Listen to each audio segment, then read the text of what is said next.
tardes, bienvenidos a estas claves de la tarde en una jornada donde de nuevo esta semana pues parece que brilla desde luego y mucho la bolsa. Tenemos subidas para los principales índices europeos, subidas de en torno al 1%, se espera que hoy también Wall Street abra en positivo y esto a pesar de, bueno, las noticias que vamos conociendo por lo menos en el frente geopolítico, porque a pesar de que las noticias, bueno, en lo que tiene que ver más bien pues con cuestiones que son económicas, es decir, datos macroeconómicos que siguen saliendo un poco a favor de que la economía de los Estados Unidos se ralentice y por lo tanto la recesión puede estar un poquito más cerca, a pesar de ello, a pesar de que son datos positivos, tenemos datos negativos para la geopolítica, para la política en el mundo básicamente, para ese orden mundial que sigue liderado por Estados Unidos, porque ahora parece que la guerra fría entre Estados Unidos y Rusia está más gélida que nunca. Comenzamos estas claves de la tarde hablando por una de las últimas noticias que hemos conocido en el día de hoy. Ya saben que, bueno, igual que pasó en la guerra fría del siglo pasado, siglo XX, que acabó con la caída del muro de Berlín en el 91, cuando esas relaciones entre dos países que ahora mismo están tan tensas se tensionan todavía más, el juego empieza a ser un juego de espías, que es lo que tenemos ahora mismo. Bueno, llevamos teniéndolo realmente muchísimo tiempo, muchísimos meses y más sobre todo desde que empezó la guerra en Ucrania, pero ahora la cosa está que arde. Hoy la última noticia que hemos conocido es que Rusia ha detenido a un periodista del Wall Street Journal por acusaciones de espionaje, según la agencia de noticias rusa Interfax. El periodista se llama Evan Gershkovich y Rusia la acusa de espionaje en interés del gobierno de Estados Unidos. Bueno, aseguran que el periodista había recogido información sobre un secreto de Estado sobre actividades de una de las empresas del complejo militar industrial de Rusia. Pero bueno, sí que es cierto que al final últimamente la cosa parece que va un poco de espiar complejos militares el uno del otro. Y si no, recuerden ese globo espía de China sobre Estados Unidos, del que por cierto hace ya bastantes semanas que no sabemos nada, y tampoco de esos ovnis, ¿no?, que sucedieron sorprendentemente los días siguientes a conocer que había un globo espía chino surcando los cielos de Estados Unidos. Bueno, a pesar de todo ello no hemos conocido absolutamente nada, así que este tipo de cosas, este tipo de juegos de espía al final se quedan ahí entre ellos y nada que al final acabe saliendo a lo que es el público, ¿no? Pero vamos a volver al periodista del Wall Street Journal detenido. Hemos observado cuáles fueron algunos de sus últimos trabajos para el periódico. Lo están viendo ustedes ahí, sus 3 últimos reportajes y sus 3 últimos titulares para el Wall Street Journal. Bueno, uno de esos últimos reportajes fue sobre la realidad de la economía rusa tras la guerra, y es que, bueno, se dice, sobre todo en muchos medios al final de Occidente, ¿no?, que las sanciones contra Rusia, bueno, pues están mermando el país. De hecho, la realidad es que el déficit, por ejemplo, presupuestario de Rusia está desde luego muy negativo. Y claro, aquí lo que contaba concretamente este periodista, Evan, era que los ingresos del gobierno ruso se habían reducido y que la economía había cambiado a una tendencia de menor crecimiento para el largo plazo. Esto era uno de los últimos trabajos que hacía para el Wall Street Journal y claro, básicamente culpaba a la guerra de lo que estaba pasando con la economía rusa. Otro de esos últimos reportajes que ha hecho el periodista detenido del Wall Street Journal ha sido sobre la situación en el campo de batalla de Bakhmut, esa ciudad ucraniana, ya saben, asediada, que incluso Stoltenberg, el secretario general de la OTAN, dijo que podía caer en manos rusas muy pronto. Claro, lo que cuenta aquí el periodista es que según un comandante, bueno, concretamente el comandante en jefe de las Fuerzas Armadas ucranianas, las líneas del frente se estaban estabilizando alrededor de Bakhmut, y también decía que, bueno, el número de enfrentamientos en torno a la ciudad se había reducido en los últimos días. Así que claro, esta era una noticia que iba un poquito más a favor de Ucrania en este caso. Bueno, algo que tampoco es raro, ¿no?, ver en un medio occidental como puede ser el Wall Street Journal, pero claro, estamos hablando de un periodista que estaba en Rusia. Bueno, además, un poquito antes, el periodista también se había enfocado en unas declaraciones del Pentágono que ocurrieron días después, acuérdense ustedes, de esa colisión entre el dron de Estados Unidos y el caza ruso sobre el Mar Negro. Bueno, ahí lo que cuenta el periodista, en ese último titular que pueden ver justo abajo del gráfico que les hemos preparado, bueno, pues aquí lo que nos dice básicamente es que el Pentágono estaba diciendo que había un patrón de comportamiento sugiriendo que Rusia solía acosar a los aviones estadounidenses. Claro, ahí pueden ver un poco cuál es la tónica general de estos titulares y de las informaciones que publicaba el periodista detenido del Wall Street Journal en Rusia. ¿Cuáles eran estas informaciones? Evidentemente hablar sobre la guerra, hablar sobre Rusia y hablarlo desde una perspectiva occidental, por supuesto, puesto que estamos hablando de un medio que en este caso es estadounidense, el Wall Street Journal. Bueno, el hecho de que se detenga directamente a un periodista ya es un acto que de por sí provoca shock, desde luego. Por ejemplo, un experto en el tema que había sido consultado por la agencia Bloomberg decía que esa detención al final puede suponer como un ataque frontal sobre todos los corresponsales que trabajan en Rusia, los corresponsales periodísticos. Pero claro, esa guerra contra los periodistas en Rusia, lo cierto es que lleva meses, que es cierto que ahora hemos tenido una detención, sí, que nos llama mucho la atención, es algo muy impresionante, muy chocante, pero la guerra contra los periodistas, sin haber detenciones, ya estaba con nosotros desde hace meses. De hecho, por ejemplo, en verano Rusia había sancionado a 41 periodistas británicos, periodistas de la BBC, de The Times, de Daily Mail, de The Guardian. ¿Y qué había hecho para sancionarles? Pues prohibirles entrar en el país. ¿Esto básicamente qué significa? Claro, si no entran, no pueden informar sobre lo que está pasando en Rusia, así que era una manera más de poder evitar que la información de lo que estaba ocurriendo en Rusia se quedara en Rusia y no saliera a otros medios occidentales, en este caso británico, que al final pues es también anglosajón. Claro, el Ministerio de Exteriores ruso en su momento, cuando había emitido esta sanción a los periodistas británicos, se explicaba diciendo que eran periodistas que estaban involucrados en la publicación de información falsa, información sesgada, decían también en un comunicado, información sesgada sobre Rusia y también sobre los eventos en Ucrania, y que contribuían a provocar rusofobia en la sociedad británica. Esos eran los motivos que daban desde el Ministerio de Exteriores ruso para explicar por qué les vetaban la entrada a Rusia. Pero claro, esto de detener presuntos espías, por supuesto, no es algo que solo ocurra en Rusia, aunque la detención de un periodista cuya labor, al final ya saben, pues es informar de lo que ocurre, siempre causa algo de impresión. Pero no tenemos que irnos muy lejos para ver cuándo fue la última vez que Estados Unidos, o en general el mundo occidental, ha detenido a un presunto espía de Rusia. Ocurrió hace unos meses, concretamente en abril.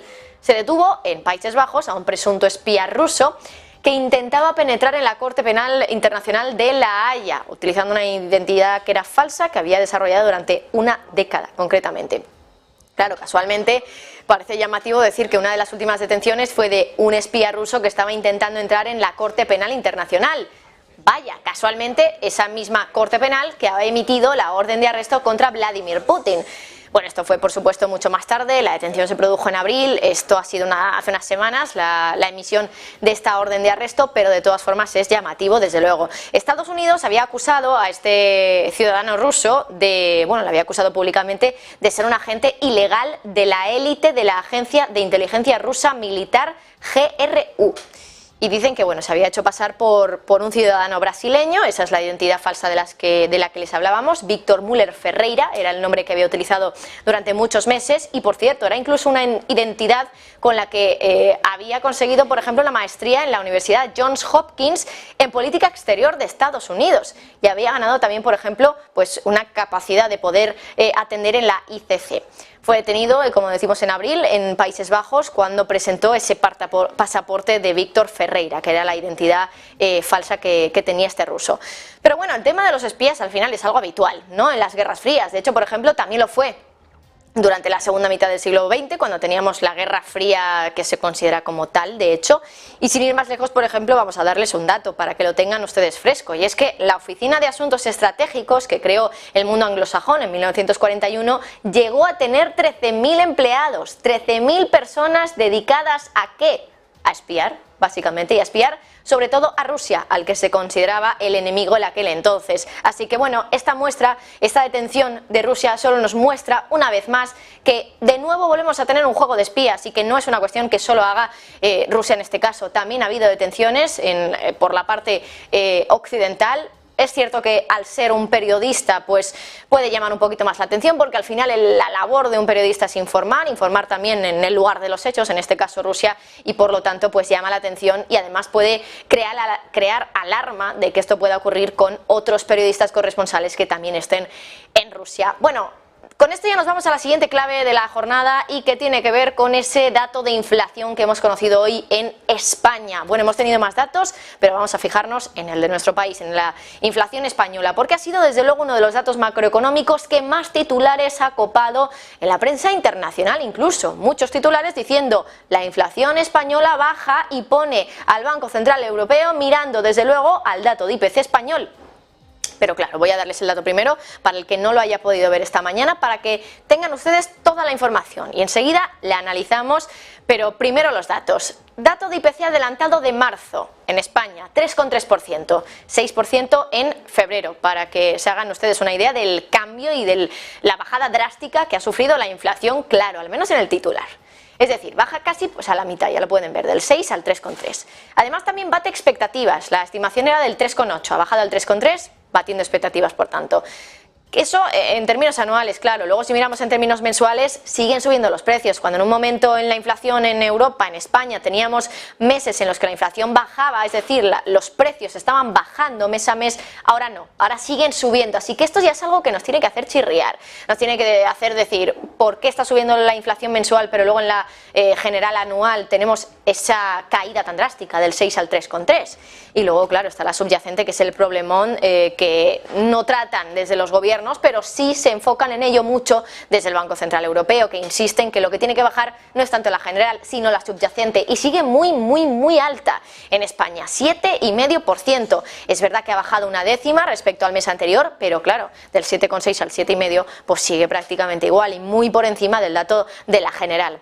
Ahora, ¿qué es lo fácil? Bueno, pues pensar que con esos datos la desinflación en España va como un tiro, ¿no? Esa desinflación de la que hablaba Jerome Powell, pero eso no es cierto, nada más lejos de la realidad, de hecho, y no lo es por una cosa muy sencilla, que se conoce como el efecto base de la inflación.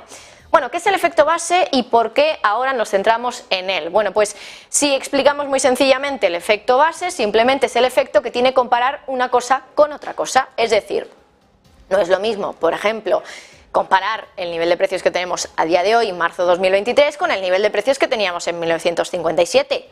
O compararlo, por ejemplo, con el nivel de precios que teníamos el mes pasado. Es evidente, ¿verdad? Bueno, pues tampoco es lo mismo comparar el nivel de precios hoy, insisto, marzo 2023, tras una guerra, tras una pandemia, tras una inyección de liquidez monstruosa por parte del Banco Central Europeo. No es lo mismo comparar lo que tenemos hoy, los precios de hoy, con lo que pasó el año pasado, cuando ya había empezado la guerra en marzo. Porque recuerden, cuando hacemos esa comparación anual, estamos comparando marzo 2023 con marzo 2022.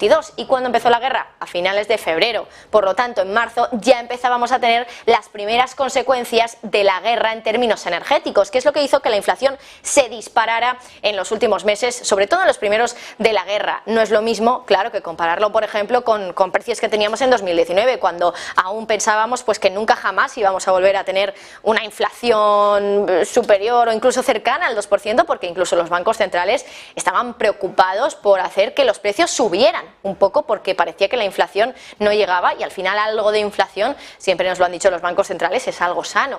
Pues bueno, eso es lo que está pasando ahora, que a partir de este mes de marzo pues ya estamos comparándonos en términos anuales con unos precios que estaban ya afectados por la guerra, porque nos estamos comparando con marzo de 2022. Y es que, bueno, fíjense en la inflación que teníamos en España en marzo de 2022, ya no solo por lo que les estamos diciendo, que lo vean también ustedes en los datos. Bueno, inflación marzo 2022, como lo pueden ver ahí, con un círculo rojo, 9,8%. Es que es una inflación desmedida, casi doble dígito de inflación en España. Estamos comparándonos con un mes donde había casi un 10% de inflación. Además, si lo pueden ver ustedes también ahí en esa tabla, es prácticamente uno de los datos más altos que hemos visto en España el año pasado. El más alto es verdad que estuvo en agosto, bueno, en julio más bien de 2022, en el 10,8, pero aún así, claro, acercarse al 10% es una auténtica barbaridad. Nos estamos comparando, por tanto, con un momento donde la inflación pues era, como decimos, de casi doble dígito, y si siguiera subiendo ahora, a día de hoy, comparándonos con ese mes a un ritmo del 7, como en Alemania, sería un dato desde luego preocupante. Pero aún así tenemos un gráfico que sirve un poco para entender de verdad qué es lo que está pasando con la inflación española y dejarnos de tanto porcentaje, que a veces puede hacer que nos confundamos bastante. Vamos a ir con los términos absolutos, porque al final, cuando decimos que la inflación ha subido 3,3, como por ejemplo es lo que ha ocurrido ahora en España, lo que realmente ha subido es el índice, el IPC, el índice de precios al consumidor, que se elabora por parte del INE, del Instituto Nacional de Estadística, para reflejar la evolución de los precios. Es un índice que, insistimos, que elabora el INE y que, bueno, sirve también pues para, en lugar de mirar tanto porcentaje, verlo en términos absolutos, qué pasa con ese índice, para entender de verdad cómo está la inflación en España y quitarnos ese efecto base tan confuso que nos hace pensar que la inflación en España ha bajado y nada más lejos de la realidad. Así que fíjense en ese índice, lo hemos elaborado desde finales de 2020 para que vean también que la inflación realmente empezó a subir ya a principios de 2021, que no es solo culpa de la guerra, como también se hace creer muchas veces por parte de los políticos, porque en 2021 no había guerra, no había nada de guerra absolutamente. Así que bueno, ahí pueden ver cómo prácticamente nada más empezar 2021 ya empezamos a ver cómo el índice de precios al productor en términos absolutos está empezando a subir. Esto es como si les digo que estamos viendo cuánto vale una naranja, por ejemplo, en euros, pues eso es lo mismo que el IPC, sería en términos absolutos también. Y claro, después empezamos a ver cómo desde 2021 empieza a subir la inflación y no es solo por la guerra, porque ahí no había guerra básicamente, porque es por la pandemia, por los cuellos de botella y por la inyección de liquidez masiva que hizo el Banco Central Europeo. Pero bueno, más allá de eso, fíjense en el último puntito que les hemos dibujado nosotros, porque todavía el INE no lo ha situado en el gráfico, puesto que es un dato adelantado, el que hemos conocido en el día de hoy. En marzo de 2023 nosotros hemos introducido ese dato, como pueden ver, y es un dato de 111,14 puntos, porque bueno, hemos hecho el cálculo de una manera muy sencilla. Si teníamos el mes anterior, en febrero, 110,7 puntos y ha subido un 0,4 mensual, que eso es lo que nos ha trasladado hoy el INE, pues haciendo los cálculos fácilmente, 111,14 básicamente. Es decir, un dato todavía extremadamente alto, el más alto de la serie de datos que les estamos mostrando. Y es que ya no se lo decimos nosotros, es que lo pueden ver ustedes. En los últimos años, desde 2020, no tiene ningún dato, ningún otro dato que esté por encima del dato que tenemos ahora mismo en la inflación. Algo que sí que hemos llegado a ver meses anteriores, lo pueden ver cuando, por ejemplo, más o menos en el mes de septiembre, octubre, había datos que estaban por debajo de los altos, de los máximos que habíamos visto durante el verano, pero ahora de nuevo volvemos a estar situados en una cifra que está por encima de esos datos que teníamos en verano de la inflación. Insistimos, datos que se tratan en términos absolutos. Es el número de puntos que tiene el índice IPC, que es como si habláramos de los euros que vale una naranja, para que ustedes se aclaren. Así que no se la cuelen, porque sobre todo desde el gobierno insisten, y lo hacen por ejemplo cada vez que hay datos buenos, positivos, en que claro, la bajada de la inflación es por las medidas del Ejecutivo. Y hoy por ejemplo también lo ha dicho María Jesús Montero, que no ha hecho ninguna mención al efecto base. Escuchen. Igualmente, las medidas que ha ido adoptando este Gobierno de forma consecutiva para combatir esta inflación contribuyen a que en el mes de marzo se sitúe el IPC en el 3,3%, una cifra que supone una bajada de casi 3 puntos respecto al mes anterior. Hay que decir que este dato de IPC de inflación es la mejor cifra que experimenta el país desde agosto de 2021 y seguiremos monitorizando este dato hasta su total. Pues esa es la realidad de la inflación, que bueno, no es la que tiene ahora mismo en esas palabras que han escuchado María Jesús Montero. Y es que bueno, es verdad que volver al objetivo de inflación del Banco Central Europeo, que es un objetivo medido en términos porcentuales, un objetivo del 2%, no es tan difícil, es bastante más sencillo incluso de lo que pensábamos siempre, pero claro, esto es verdad que tiene una doble lectura. Va a ser sencillo siempre y cuando las autoridades consigan que ese ritmo de subida, ese porcentaje de subida de la inflación se relaje. ¿Cómo lo consiguen? Pues bueno, subiendo tipos, por ejemplo, como se ha hecho ahora. Es verdad que hay una parte de oferta de la demanda que nadie puede controlar. Así que bueno, es verdad que cuando hay inflaciones de demanda sí, pero cuando hay inflaciones de oferta pues es un poquito más complicado. Pero claro, insistimos, volver a un 2% no es tan complicado siempre y cuando, por ejemplo, ahora el tema energético en Europa, que es lo que ha impulsado más la inflación, se relaja un poco. Es verdad que luego eso acaba teniendo también efectos sobre la subyacente, un ciclo inflacionario que empieza por un tema de oferta, pero al final acaba siendo un tema de demanda también, porque los precios acaban subiendo y lo estamos viendo ahora en la subyacente, precios de alimentos y precios de otras cuestiones también que suben cuando a priori ya no tenemos una energía que suba, pero de todas maneras sí que es verdad que quiero acabar ya con esto, con una conclusión, y es que lo más probable es que ver unos precios como los que teníamos antes de la pandemia, es decir, un índice IPC, como veían ustedes ahí, por debajo de los 100 puntos, cuando ahora estamos en los 111, pues es algo que puede ser bastante remoto, insistimos, así que veremos finalmente cómo acaba esta crisis inflacionaria. Bueno, y terminamos ya estas claves del día con la última clave. Si ayer les hablábamos del petro-yuan y sobre cómo un acuerdo entre China y Arabia Saudí podía acercar un poquito más la posibilidad de acabar con esos petrodólares, que básicamente hace referencia a esos dólares que se utilizan para intercambiar petróleo y que al final, por el simple hecho de utilizarlos, aumenta la demanda y por lo tanto hace que el dólar sea una moneda hegemónica. Bueno, pues lo cierto es que hoy hemos tenido otra noticia que nos ha venido al pelo realmente de esta cuestión, y es que China y Brasil han decidido eliminar el dólar como moneda de cambio en sus intercambios comerciales. China y Brasil, la segunda y la 11ª economía más grande del mundo, decide acabar con el dólar entre sus intercambios. Claro, ambos países acuerdan comprar y venderse productos mutuamente, pero en sus monedas, es decir, en yuanes y en reales brasileños, ni hablar del dólar estadounidense. Claro, ayer les explicábamos por qué de esto depende que el dólar sigue siendo el rey del lugar del mundo de las divisas. Claro, porque si las transacciones comerciales se tienen que hacer en la moneda que muchos países consideran la oficial, que en muchos casos es la de Estados Unidos, pues claro, supone que los países tengan que tener esa moneda, y para tener esa moneda hay que comprarla, y al comprarla la demanda sube y su precio, por lo tanto, también el valor del dólar y su valor también como activo refugio. Pero es que no solo ha ocurrido esto en China y en Brasil. Ayer también les contábamos, ayer por la tarde, que se había cerrado la primera compra de gas natural licuado en yuanes por parte de China, una compra que ha hecho el país asiático a la petrolera francesa, a Total Energies.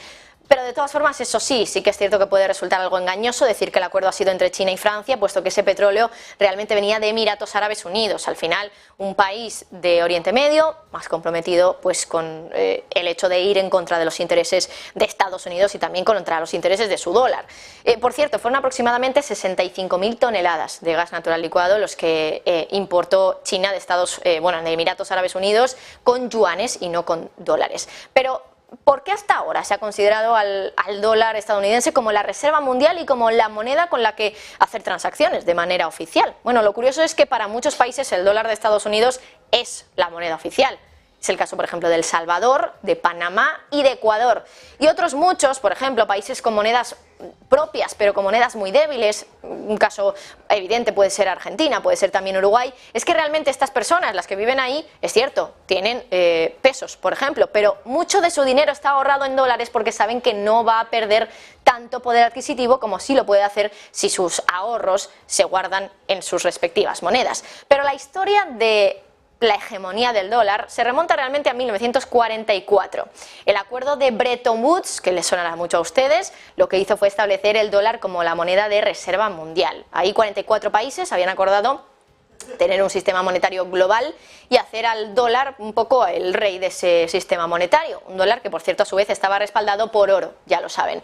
Pero bueno, este sistema no duró muchos años, duró apenas 3 décadas, que tampoco es poco, se desechó en 1971, pero a pesar de ello, claro, simbólicamente, desde luego, el dólar se había quedado como una moneda con mucho valor, así que al menos así fue, como decimos simbólicamente, a partir de entonces, tiempos en los que, bueno, cada vez que hay una crisis, el dólar vuelve a considerarse como un activo en sí mismo, como un activo refugio, un activo, como les contábamos en el caso de Argentina o de Uruguay, por ejemplo, sin ir más lejos, pues muchos de los ciudadanos simplemente invierten en dólares para tener ahí sus ahorros. Pero es cierto que algo cambió en 2014. El mismo año, por ejemplo, que Rusia se anexionó Crimea, es decir, que volvió a tener problemas con Ucrania, algo como lo que ha pasado ahora, porque ese año que ocurrió, Rusia y China se comprometieron a desviarse del dólar de Estados Unidos. Mayo de 2014, insistimos, hace ya bastantes años. Un acuerdo que, por cierto, consistía en que la segunda mayor entidad financiera de Rusia, VTB, iba a pagar al Banco de China a partir de entonces solo en sus respectivas monedas domésticas, rublo y yuan, y en dólares no. Ese acuerdo se conoce como el Acuerdo de Cooperación. Fue firmado, además, en una visita también de Putin a Shanghái. Igual que ahora ha viajado Xi Jinping a Rusia, de momento no hemos tenido tampoco un acuerdo de estas características, pero claro, son, insistimos, unas reuniones muy importantes y de las que pueden salir cosas como esta, que es la primera vez en la que Rusia y China hablan de desdolarizar la economía mundial. Y esa desdolarización de la economía ya está empezando a pasar. Es verdad que, bueno, a una escala todavía pequeña, perceptible, pero no demasiado, pero sí que es cierto que está empezando a pasar. Sin ir más lejos, porque bueno, los bancos centrales de todo el mundo no están atiborrándose de dólares cuando quieren comprar algo para protegerse de posibles shocks, lo hacen de oro, es verdad. Y de hecho, por ejemplo, en 2022 los bancos centrales compraron la mayor cantidad de oro desde hace décadas, 1987 para ser exactos. Pero aún así es verdad que los esfuerzos de China y de Rusia todavía no han conseguido acabar del todo con la fuerza del dólar. Y bueno, lo pueden ver en ese gráfico que ha elaborado la Reserva Federal, lo hizo en el año 2021, así que ahí pueden ver que esa gráfica realmente va hasta finales de 2020. Y según ese gráfico, que es el gráfico, por cierto, de las reservas de divisas de todo el mundo, el dólar ha pasado de estar a principios de siglo en torno al 70% de las reservas en el mundo, a representar ese 70%, a estar ahora en el 60%. El yuan chino, que por cierto, ahora se ve pequeñito, lo ven ustedes ahí en amarillo, y ha empezado a resurgir realmente en los últimos años, pero claro, eso nos da también una pista de que de momento ahora la tendencia en los últimos años es que el yuan empiece a ser algo mucho más visible, con mucho más peso en las reservas de todo el mundo. Así que bueno, es verdad, nos lo decía también ahora justo Eduardo, el analista que teníamos justo ahora mismo con nosotros, nos decía, destronar al rey de la divisa, destronar al dólar estadounidense es algo que va a llevar años. 5 años no, mucho más que 5 años, pero aún así, ya saben, el complot para el boicot del dólar estadounidense ya está empezando.